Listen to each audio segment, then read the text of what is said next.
2019 ఎలక్షన్స్కి ముందు నుంచే టీడీపీ, జనసేన నాయకులు అందరూ ఋషికొండలో జగన్ కట్టిన బిల్డింగ్స్ మీద, ఋషికొండ ప్యాలెస్ మీద అనేక రకాల విమర్శలు చేశారు. ఆయన సొంతంగా ఆయన భార్య కోసం కట్టించుకున్నారని మేజర్గా విమర్శలు చేశారు.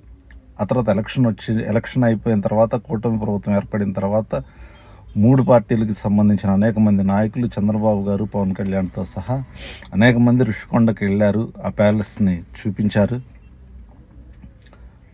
ఆయన సొంతంగా ఆయన భార్య కోసం కట్టించుకున్నాడని చెప్పి అనేక రకాల విమర్శలు చేశారు. ఇప్పటికి సంవత్సరం అవుతుంది. సంవత్సరం అయిపోయిన తర్వాత మళ్ళీ పవన్ కళ్యాణ్ గారు అదే బిల్డింగ్లకి వెళ్ళి మళ్ళీ అదే విమర్శలు చేస్తూ వచ్చారు.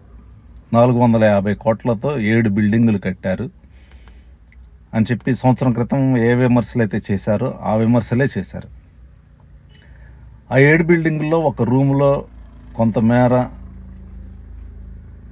సీలింగ్ ఊడి కింద పడిపోయి వాటర్ కారిని అని చెప్పి వీడియో క్లిప్స్ కూడా చూపించారు. అయితే 7 బిల్డింగులకి గాను ఒక్క రూములో కొంతమేర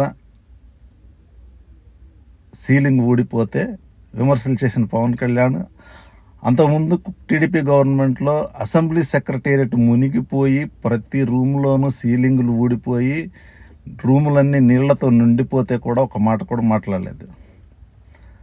కానీ ఇక్కడ ఒక రూమ్లో కొంతమేర సీలింగ్ ఊడిన దానికి అనేక రకాల విమర్శలు చేశారు. అయితే అసలు అది వాళ్ళే ఇది చేశారు, వాళ్ళే డ్యామేజ్ చేశారు అని చెప్పి విమర్శలు వస్తున్నాయి. ఎందుకంటే ఒక కౌన్సిలర్ వాళ్ళ వార్డు పర్యటనకు వెళ్తేనే మొత్తం కాలువలు అంతా శుభ్రం చేసి అటు ఇటు బ్లీచింగ్ చల్లి శుభ్రం చేస్తారు. డిప్యూటీ సీఎం అక్కడికి వెళ్తున్నాడంటే దాన్ని క్లీన్ చెయ్యరా, కాబట్టి వీళ్ళే చేయించారు అని అనేక రీజన్స్ తోటి అనేక విమర్శలు చేస్తున్నారు.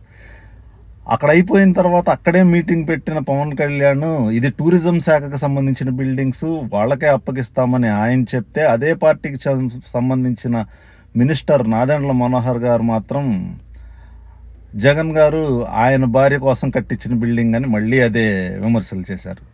వాళ్ళు చెప్పింది నిజమైన అబద్ధమైన ఒకే పార్టీకి సంబంధించిన ఒక డిప్యూటీ సీఎం, ఒక మినిస్టరు సేమ్ స్టేట్మెంట్ ఇవ్వకుండా ఇద్దరు వేరే వేరే స్టేట్మెంట్స్ ఇచ్చారు.